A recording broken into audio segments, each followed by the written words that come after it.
Hyderabad RTC cross రోడ్లోని శ్రీకర ఆసుపత్రి ముందు ఉద్రిక్తత నెలకొంది. వైద్యుల నిర్లక్ష్యంతో యువకుడు మృతి చెందాడు అంటూ కుటుంబ సభ్యులు, బంధువులు ఆరోపిస్తూ ఆందోళన నిర్వహించారు. ఇక హాస్పిటల్ అద్దాలను, ఫర్నిచర్ను ధ్వంసం చేశారు.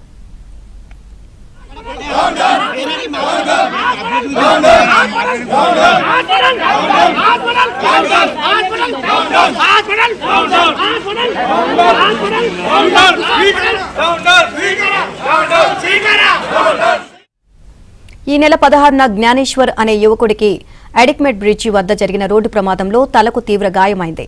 దీంతో అతన్ని శ్రీకర ఆసుపత్రిలో చేర్పించారు. అప్పటి వరకు 10 లక్షల రూపాయలు ఆసుపత్రి బిల్లు చెల్లించామని కుటుంబ సభ్యులు చెప్పారు. జ్ఞానేశ్వర్ మృతికి కారణమైన వైద్యులపై కేసు నమోదు చేసి మృతుడి కుటుంబానికి న్యాయం చేయాలని డిమాండ్ చేస్తున్నారు.